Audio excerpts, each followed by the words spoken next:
조인선 전 장관이 그동안 국감에서나 아니면 청문회에서 왜 블랙리스트란 말을 하지 않았을까? 이 부분에 대한 비밀이 조금씩 풀리고 있습니다. 오늘 변호인의 조력하는 그 상황을 보면요. 법정에서의 논리는 장관은 조직을 위해서 총대를 메고 최전선에 섰다는 거였습니다. 당시에 18번 물었던 그 상황도 오늘 법정에서 나왔습니다. 조인선 전 장관 측 오늘 공판에 의하면 당시에 목일매일만큼 참담한 상황에 직원들이 회식 때 장관님을 구호로 외치기도 하면서 조직을 위해서 조 전 장관이 블랙리스트에 대해서 저렇게 몸으로 막을 수밖에 없다는 취지로 이야기를 하더라고요. 그러니까 어떤 전략일까요? 이 전략은요. 변호인단 입장에서 현재 블랙리스트 존재 자체는 부인할 수 없죠. 네. 그러면 이제 양형 단계에서 조윤선 장관이 어쨌건 블랙리스트의 작성에 깊숙이 개입하진 않았고 나중에 문체부 장관으로 와서 문체부가 굉장히 난감한 상황이 됐죠. 네. 그런 상황에서 장관이 어떻게든 이 문체부를 위기에서 구하기 위해서 최선을 다하느라 그래서 블랙리스트 존재도 이렇게 제대로 말할 수 없었고 나중에 아까 조금 전에 얘기하셨던 것처럼 이용주 의원이 열몇 차례 호통을 쳐서야 좀 언급할 수 있는 정도로 네. 했던 이유가 문체부를 구하기 위했던 것이고 네. 그러니까 문체부 직원들 입장에서 보면 그러니까 좀 회식 때 이제 장관님 힘내시라고 구호도 좀 외치고 그러니까 조윤선 장관은 블랙리스트를 본인이 고의적으로 작성해서 만들어서 적극적으로 개입한 게 아니라 위기에 빠져 있는 문체부를 구하기 위해서 어쩔 수 없이 조금 숨겼을 뿐이다. 네. 그러니까 쉽게 말해서 죄가 인정된다고 하더라도 이런 부분이 형량에 반영돼야 한다. 이런 취지로 지금 블랙리스트의 존재 자체를 재판을 다퉈봐야 실의가 없으니 이제 양형 단계로 어떻게든 조윤선 장관이 최소화 개입했고 문체부를 위기에서 구하기 위한 것이었다라는 어느 정도의 정당성을 재판부에 강조하기 위한 뭐 그런 전략으로 변호인 측에서 계속 그 부분에 관련된 질의를 했던 것으로 보입니다. 이 같은 논리를 예상한 것 같아요. 검찰에서. 왜냐하면 조인선 전 장관이 장관 시절에 우리는 빠지고 당을 움직여서 그렇죠. 블랙리스트 명단에 있지만 지원을 받은 사람이 있다라고 하는 이 부분에 대한 설명이 필요하고 협파돼야 함을 알렸다는 그 정황 증거를 공개를 했거든요. 그러니까 문체부 입장에서는 힘 있는 장관이 왔고 또 말하자면 문체부를 보호하는데 앞장섰던 그런 장관으로서 어떻게든 보호하자. 네. 그런 차원에서 뭐 이렇게 어떤 변론 전략을 세웠던 것 같고 또 하나는 방금 말씀하신 대로 당을 움직여서 그러니까 블랙리스트 중에서도 지원받은 명단도 있고 그 금액이라든가 이런 것들을 하면은 문체부는 빠지고 네. 당이 나서가지고 그 부분을 적극적으로 공개를 하면서 이거 블랙리스트라고 해서 꼭 지원 안 하는 것도 아니다. 일종의 물타기를 하자는 그런 내용 아니겠습니까? 그런데 지금까지 나온 얘기로 보면은 또 다른 얘기들이 나오거든요. 문체부 국장이 그 관련 국장이 이것은 부인할 수가 없는 것이다. 그러니까 사과를 하고 시인할 수밖에 없다. 이렇게 하니까 조윤선 장관이 매우 당혹해하면서 이것에 대한 대책을 못 세우고 그냥 우왕좌왕했다는 그런 증언도 나와 있는 것이고 네. 또 하나는 얼마 전에 박준호 정무수석이 이 블랙리스트 얘기를 하니까 그동안 이제 이 업무 인계 인수를 하는 과정이 있지 않겠습니까? 네, 그때 있습니다. 다른 얘기를 할 때는 상당히 기분이 좋아갖고 새로 정무수석 됐으니 또 얼마나 좋겠습니까? 장관하다 정무수석. 그랬는데 블랙리스트가 나오니까 상당히 얼굴이 경직됐더라. 네. 그래서 이런 것까지 장관이 아니 정무수석이 해야 하느냐. 그러니까 박준호 전임 수석이 이거 VIP의 관심사항입니다. 그러니까 그대로 수긍하고 이 부분에 대해서 말하자면 부하, 네. 행정관이라든가 비서관을 통해서 적극적으로 이런 블랙리스트를 만들고 관리하고 그것을 문체부에 전달했던 그런 정황들이 다 나오고 있기 때문에 뭐 문체부라든가 조 전 장관이 어떠한 네. 재판 전략을 쓴다 하더라도 증거와 증인이 있는 그런 사항을 뒤집지는 못하는 거 아닙니까? 어떻게 손바닥으로 하늘을 가리겠습니까? 네. 최전선에서 질책을 받은 장관이었다. 여기에 맞서서 특검은 대국민 사과도 거절한 게 아니냐라고 하던데 어떻게 보이세요? 조윤선 장관은 말입니다. 그러니까 가장 문제가 되는 부분은 이제 알고 있었고 네. 그 후에 뭐 이게 그 PC의 서버 자체를 갖다가 이렇게 뭐 갈아 끼운다든가 네. 은폐하려고 했고 그리고 또 위증을 했습니다. 이것에 대해서 문제를 삼는 거죠. 사실 어떤 면에서 보면은 청와대가 앞서 우리 이제 고영신 교수님 말씀하셨습니다만 박준호 전 정무수석이 임기하면서 청와대 관심사항이라고 하면 사실은 웬만한 수석이나 장관들이 청와대 관심사항이라 그러면 그것에 대해서 항명을 하고 덤벼들기는 쉽지가 않죠. 만약에 그런 정도로 이건 잘못됐다고 말했다면 그 사람은 굉장히 평가를 받을 만한 사람인데 네. 박근혜 정권에서 그런 사람을 임명한 적이 없지 않습니까? 그리고 그 조 전 장관도 마찬가지. 그 박근혜 정권의 신데렐라로 화려하게 이렇게 등극해서 좋은 아마 요직을 거치면서 그 문제에 대해서 본인은 아마 양심에 좀 꺼리꼈던 것 같아요. 네. 그런 흔적은 많이 증언에 나오는데 그러나 그렇다고 하더라도 그 자기가 정말로 뭐 그렇게 문화 예술을 사랑하고 아낀다고 그렇게 주장했던 바에 비추면 이런 문제 나왔을 때 사과를 요청했을 때 사고가 터지고 했을 때는 아마 본인이 좀 책임지고 그 부분에 대해서 대국민 사과를 하는 게 마땅했고 그랬다면 어느 정도 아마 참작이 됐을 텐데 그거조차도 하지 않았고 그 뭐 난감해만 했다는 증언만 나올 뿐이니까 네. 아마 조윤선 장관은 이 책임으로부터 어떤 변론을 하더라도 쉽게 아마 벗어나기 쉽지 않다. 이렇게 조 장관의 지금 구치소에 들어갔던 책들이 나오고 있는데요. 몽테 크리스토 백자. 억울하게 옥살이를 한 주인공이 탈옥해 복수하는 내용. 물론 이 내용을 익혀서 실행하자는 취지는 아니겠지만 얼마나 마음속에 심모 원료가 깊을지를 느끼게 하는 대목입니다. 혹시 식사도 제대로 하지 못해 과일로 끼니를 때운다는데 보석을 신청하거나 그럴 가능성은 없을까요?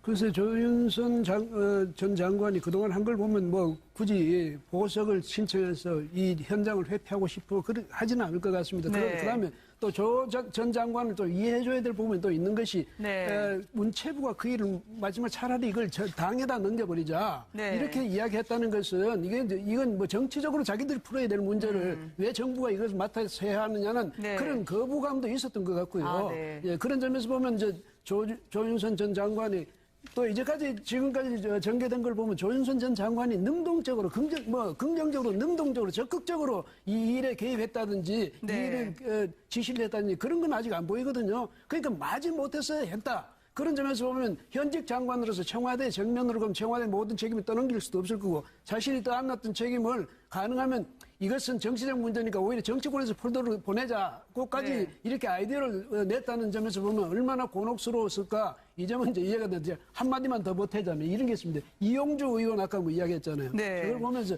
과연 청문회에서 저런 식으로 신문을 해도 되는지 옛날에 말이죠. 2차 대전 때 야마시타 도모유키라는 일본군 대장이 싱가포르를 함락할 때 네. 퍼시발 영국군 사령관 퍼시발 중장한테 뭐라고 했냐 마지막 판에 예스카 노카 이랬단 말이에요. 그 유명하잖아요. 네. 근데 저분도 아까 보니까 예스냐 노냐 이렇게 나오는데 근데 우리 뭐 약간 격가지지만은 청문회 문화는 좀 고쳐야 되지 않을까 이런 네.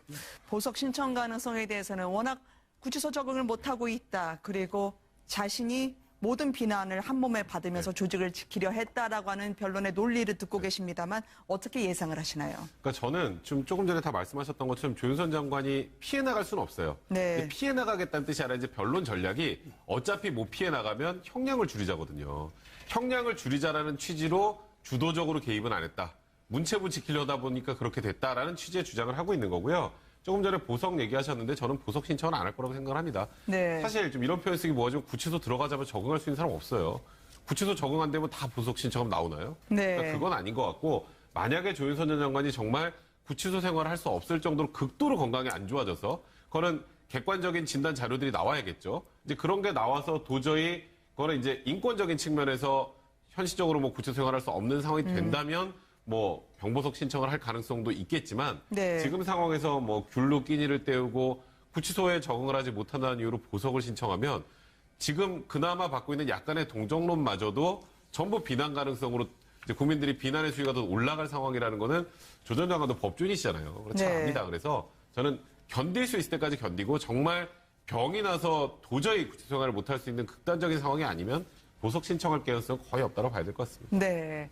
그 부분에 대해서 대국민 사과를 하는 게 마땅했고 그랬다면 어느 정도 아마 참작이 됐을 텐데 그거조차도 하지 않았고 그 뭐 난감해만 했다는 증언만 나올 뿐이니까 네. 아마 조윤선 장관은 이 책임으로부터 어떤 변론을 하더라도 쉽게 아마 벗어나기 쉽지 않다. 이렇게 조 장관의 지금 구치소에 들어갔던 책들이 나오고 있는데요. 몽테 크리스토 백자. 억울하게 옥살이를 한 주인공이 탈옥해 복수하는 내용. 물론 이 내용을 익혀서 실행하자는 취지는 아니겠지만 얼마나 마음속에 심모 원료가 깊을지를 느끼게 하는 대목입니다. 혹시 식사도 제대로 하지 못해 과일로 끼니를 때운다는데 보석을 신청하거나 그럴 가능성은 없을까요?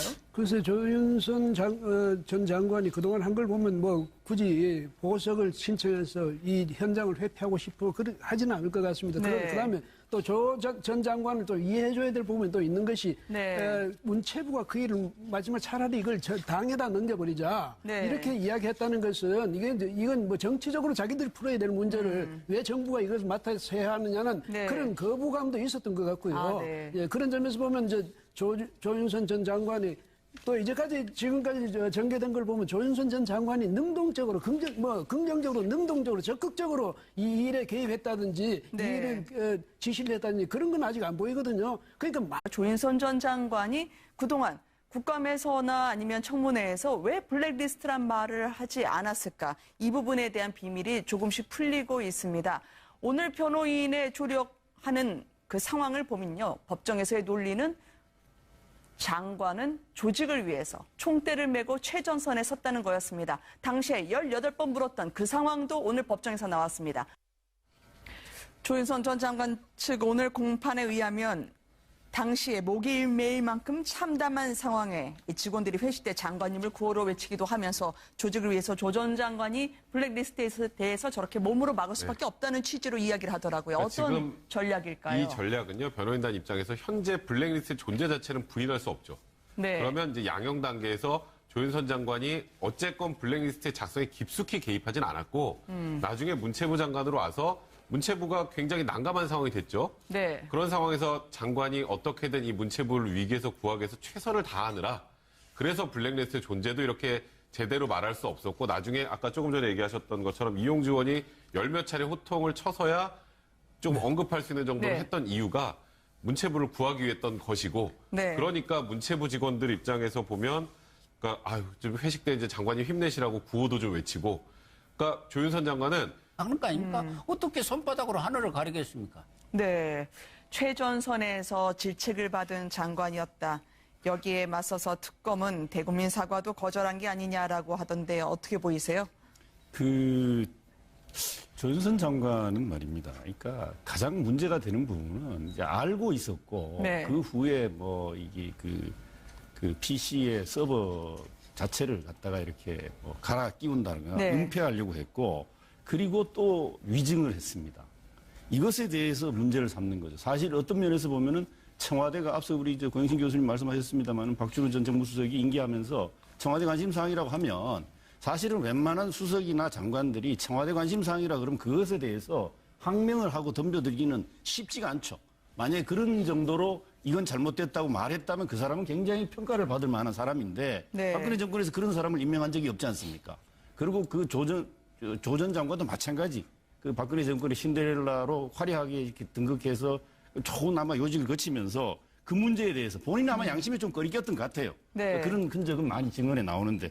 그러나 그렇다고 하더라도 그 자기가 정말로 뭐 그렇게 문화 예술을 사랑하고 아낀다고 그렇게 주장했던 바에 비추면 이런 문제 나왔을 때 사과를 요청했을 때 사고가 터지고 했을 때는 아마 본인이 좀 책임지고 블랙리스트를 본인이 고의적으로 작성해서 만들어서 적극적으로 개입한 게 아니라 위기에 빠져 있는 문체부를 구하기 위해서 어쩔 수 없이 조금 숨겼을 뿐이다. 네. 그러니까 쉽게 말해서 죄가 인정된다고 하더라도 이런 부분이 형량에 반영돼야 한다. 이런 취지로 지금 블랙리스트의 존재 자체를 재판을 다퉈봐야 실의가 없으니 이제 양형 단계로 어떻게든 조윤선 장관이 최소화 개입했고 문체부를 위기에서 구하기 위한 것이었다라는 어느 정도의 정당성을 재판부에 강조하기 위한 뭐 그런 전략으로 변호인 측에서 계속 그 부분에 관련된 질의를 했던 것으로 보입니다. 이 같은 근데- 논리를 예상한 것 같아요. 검찰에서. 왜냐하면 조윤선 전 장관이 장관 시절에 우리는 빠지고 당을 움직여서 그렇죠. 블랙리스트 명단에 있지만 지원을 받은 사람이 있다라고 하는 이 부분에 대한 설명이 필요하고 협파돼야 함을